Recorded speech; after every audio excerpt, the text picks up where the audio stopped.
Good morning, ladies and gentlemen. Welcome back to Somerset, where we are pushing on with our somewhat crazy decision to sell everything up and start our own little farm. And today we are making a huge step. I mentioned in the last episode, or the first episode really, that we were going to be looking for a combine, and today we found one. This is majestic. Look at it. This is our brand new combine. The reason we have this one is because it was cheap. It was tucked away in the corner of a farmer's shed who wasn't using it. And it's going to be something that we can keep around and use. We don't have a lot of acres, but this will get them done. But it'll also get us into those small fields as well. This is exactly what we need for our paddock farming approach and for those contracting of any smaller fields. So, look at it. It's an immaculate condition for its age. It's a Dominator 85. This must be best part of 40 years old, I'd imagine, if not more. And well, I mean, everything is functioning on it. We've just had it all hooked up there and run through. It's all working. It's you know, it's a little bit mechanical to get everything connected up there, but that's fine. No fancy switches, buttons, or hydrostatic boxes on this. It is very simple, and I like it for that. It means I can fix it with a spanner and a hammer.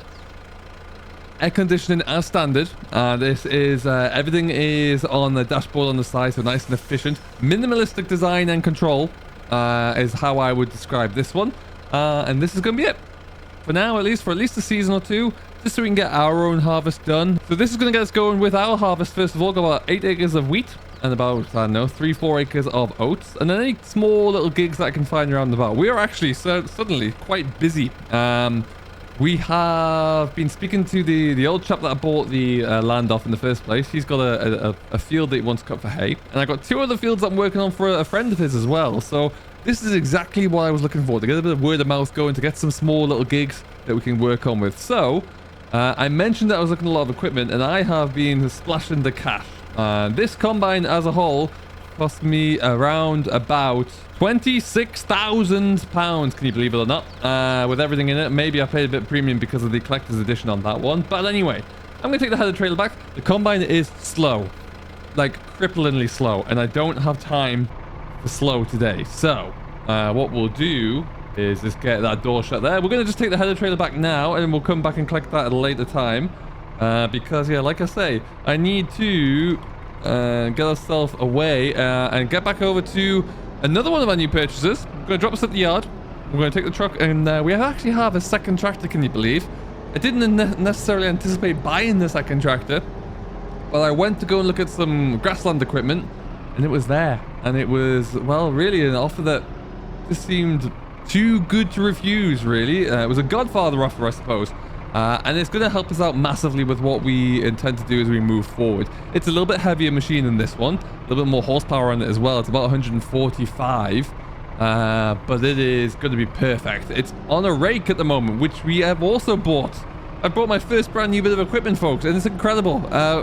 I'm trying to set up equipment that I need so we can be a bit more responsible. I've borrowed a baler from somebody for now as well. So there's a lot happening in the last 24 hours. Now, I'm going to bring you along for the ride to see what that looks like. But first thing we need to do is head on over to our new land, park this header trailer up, show you what we got done there as well in the last few days with the clearing of the sheds. We've got a little bit more space that we can work on. I just need to wait for a scrap man to arrive, really, because there's a bin there that he needs to take away, which is full of scrap metal. And then, yeah, we can start to get a little bit of space and figure out what we're going to do in terms of sheds and storage space, because ultimately, I would like to have some method that I can put all of this under cover. So we'll have to see. But yeah, that is going to be the next step there anyway. So for now, we're just going to get this header. The header is in immaculate condition on this, I must say. It's been looked after really, really well. And it shows no sign of any rust or wear or anything like that, which is great. Really, really pleased about that. Beautiful old windmill there, that's for sure. And we'll go and park this up, and then, like I say, we can go and have a bit of a look into what's happening with all of our different contracts and jobs that we got to do, and make sure that we're all set up there, and also, yeah, just walk through the plan, really. I've still got plenty of money left over, over 110,000.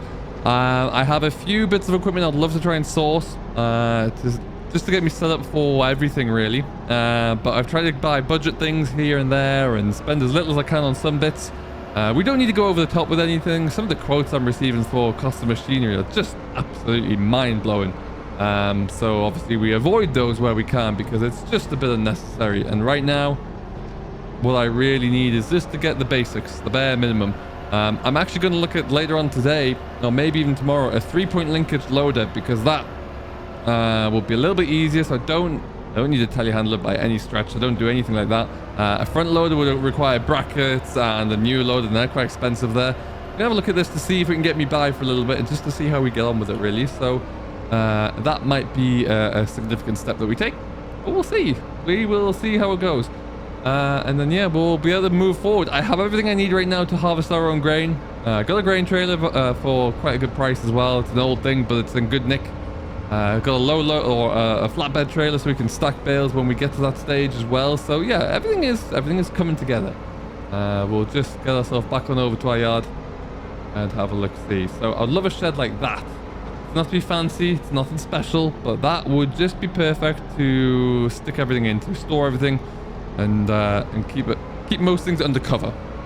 But you know, we'll see how we go. Right now, like I said, we're going to drive back on over, and then we'll catch up with you when we're at this back at the yard and walk you through what's changed in the last couple of days. Okay, so we are here now. We're going to reverse this in, because even with the slight change I made to the gate, I don't think it's going to be quite that easy. So we'll just try and back this in where we can. I actually took out the gate post which the gate was mounted on and moved it around on an angle, just so it would be a little easier and give you a little bit more space to get into, in theory. That's a good start, but we just need to cut that hedge a bit closer, and that will allow us to give it a bit more swing effectively, so I can kind of cut in on an angle like this.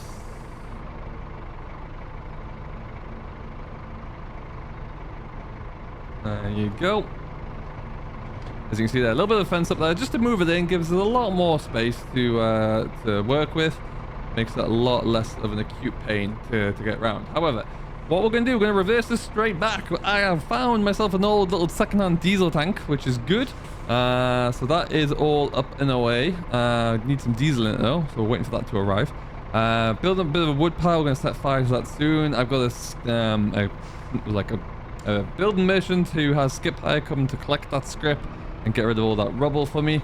And then the scrap man will come back when we're ready for him. As you can see, bit of a tidy up here really. All of the drums have gone and everything is slowly moving on, but we're just gonna go all the way back here. Look at all of the machinery that's here. Some of this mine, some of this borrowed or hired. The baler primarily is a hired bit of equipment.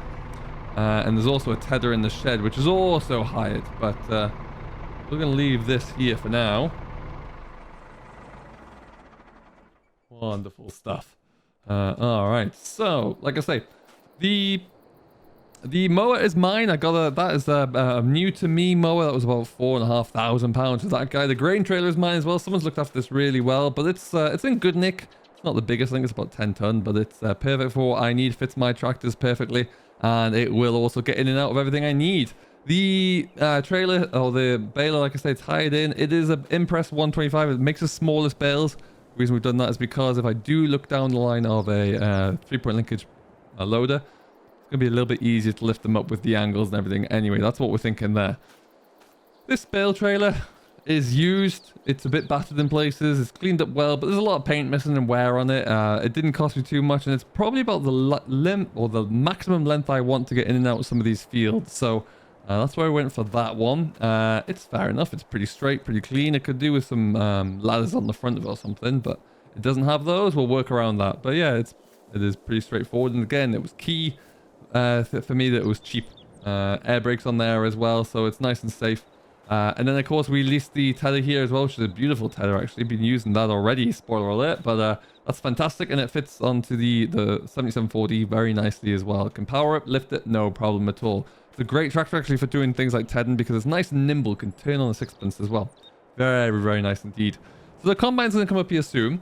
You'll notice our very nice and cheap spreader here as well. This is as simple as it comes for a fertilizer spreader. Nice, I guess it's like a fiberglass hopper. Simple frame, simple mechanism, perfect. It can be worked without any fuss. It doesn't obviously have any guidance or any variable rate, but for what I'm doing, I'm not too concerned about that right now. At some point soon, I want to try and figure out what I can do with this shed and how I can get into it. So that's something that will be coming up, and see if we can leverage that as a storage or a workshop or something.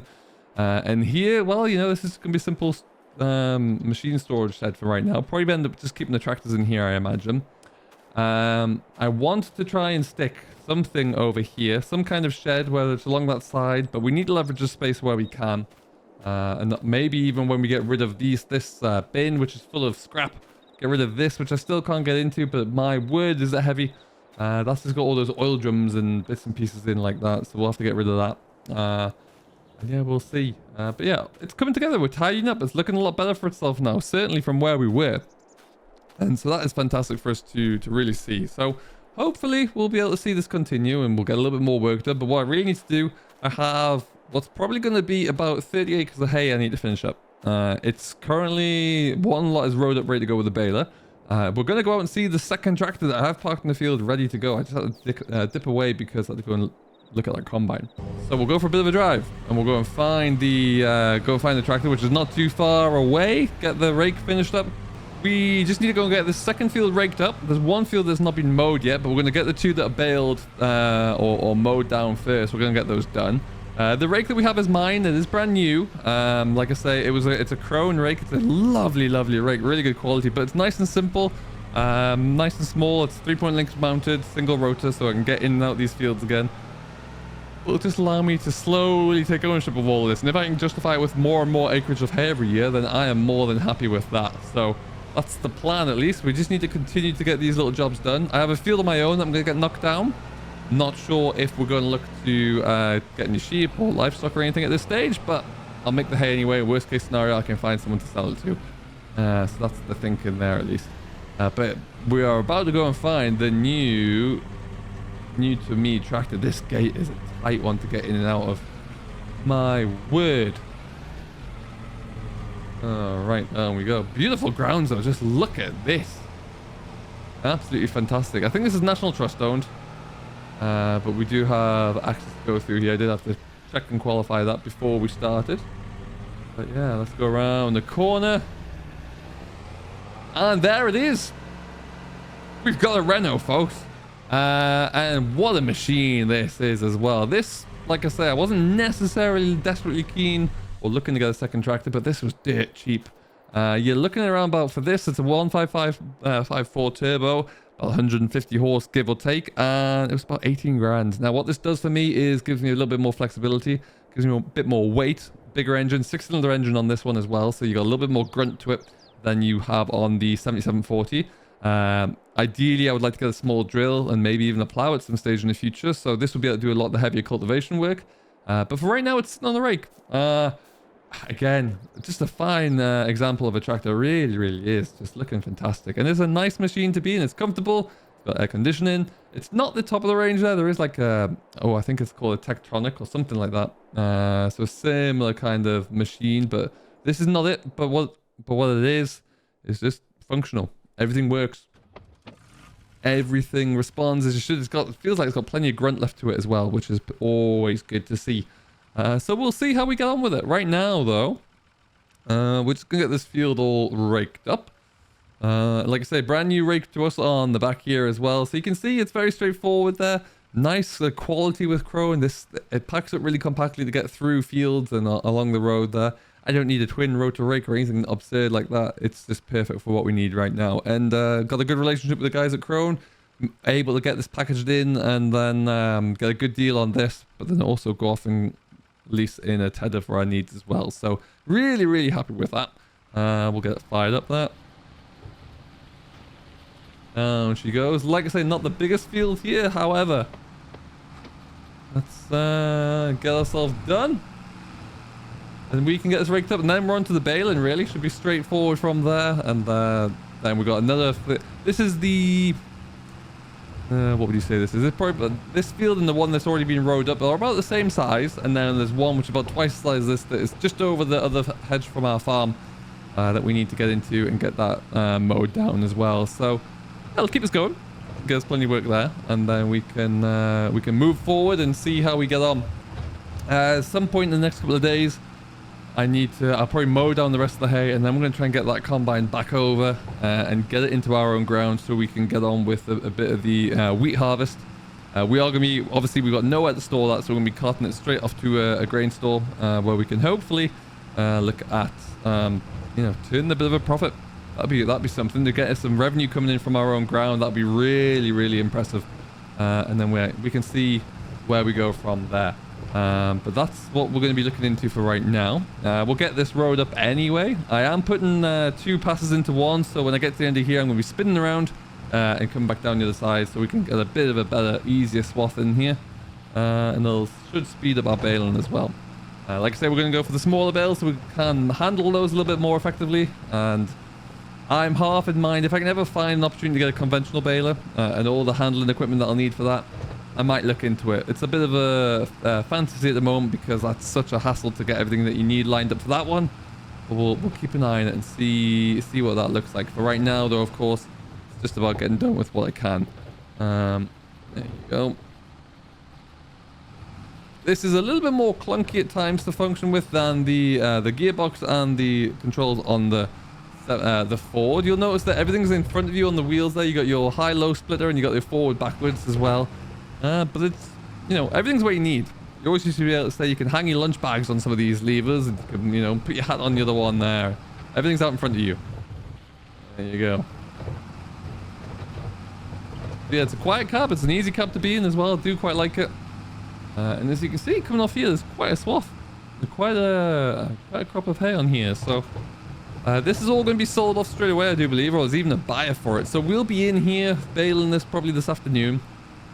And then we can make our plan moving forward from there and decide how we're going to conquer. But I'm really, really pleased to get in here already and get a few plans going and build up a bit of a rapport with some of my customers and potential customers.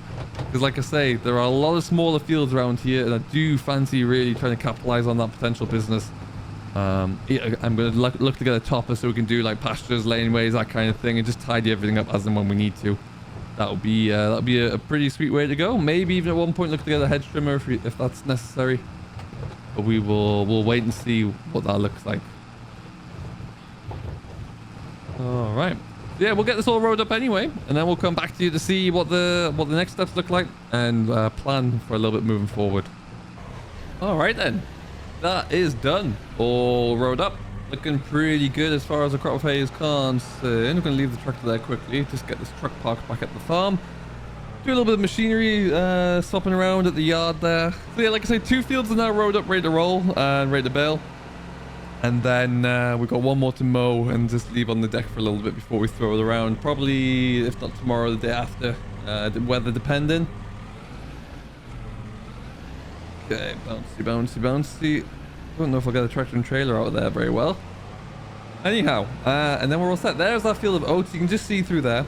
This is we have 1 grass field as well that runs parallel to the riverbank. And then we've got our field right by the house there. The next big field that we're going to go into, though, is just over the other side of our wheat field. So we can't quite see it from here. But yeah, should be nice and easy to get into there. We'll see. In we go.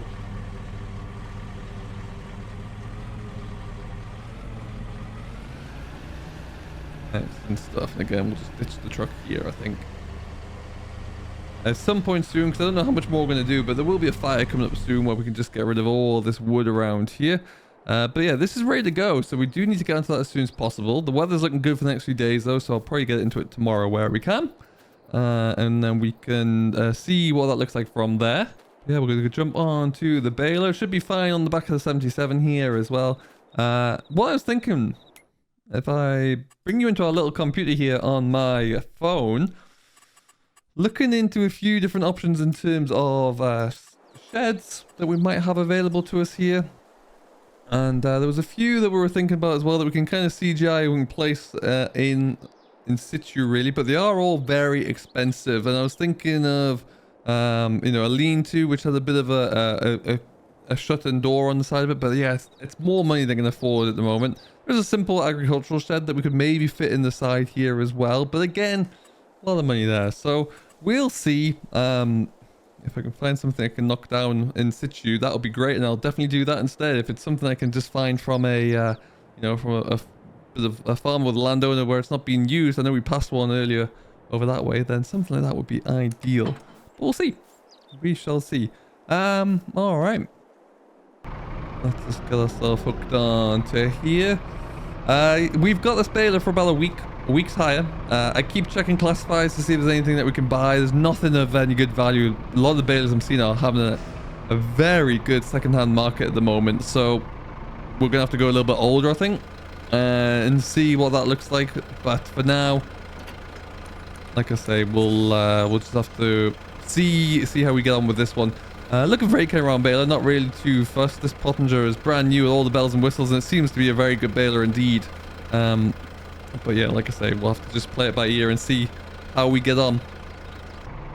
But for right now, at least, we can certainly go and get started with this one. Not sure how many bales we'll get off it, but hey, we'll find out. Alright, and then yeah, like I say, if we can find a have a look at that 3-point linkage loader, see what that's going to be like, and if it's going to work, and if it's got lift capacity to move around bales around, because if it does, that might be my go-to then, just so we can get through a year. Because what I need to think about is what's cost effective for now, but also the future. And I don't really think at the moment, for the amount of loader work I'm doing, that a brand new loader with the brackets that are included in the installation is quite there. But you know, we'll see. If it did go onto any tractor, it would be this one. And I quite like not having a loader on this one for the flexibility. Of course, you could take it off, but you know, there's something that we can think about there anyway, for sure. And let's go and get this done. At some stage as well, I think there's going to have to be a few new gates made in hedgerows, just so we can get through from our land into the rest of our land. The field of oats is accessible from the other side only, which is not ideal. But we'll see if that can be changed at any point. Like all barns like that, if they're not doing anything, can they be dismantled and moved over to our side so we can use them? Or I don't know. We haven't got back to get the 3CX. I've decided not to do that yet, but we might get it for another day when we have a bit more work to do around shed installation or anything like that, because at the moment, just not there. There's not very many tourists around here. I thought there'd be a lot of people having to walk around those grounds and over the moat and everything, but it doesn't seem to be too crazy. Keep an eye and see if that changes. But anyway, here we are.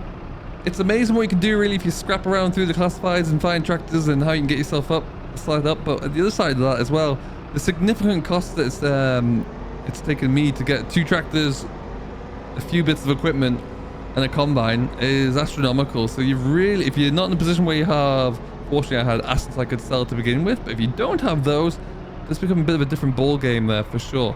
What we're gonna do is just try and take up a headland here, see how we get on, and then we can yeah, play it from there really.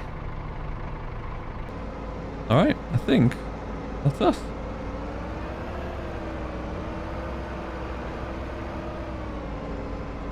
Just get that speed under control. It's nice dry hay as well, so it's going through the baler nice and evenly. It's not going to have any issues with any wet lumps in here at all. But yeah, we will see how we get on. Check what that first bale looks like as well.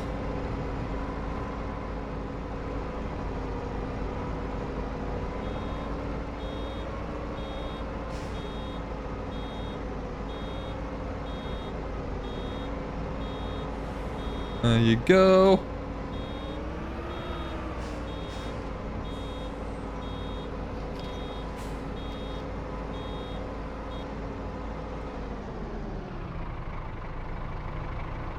Alright, let's have a look-see.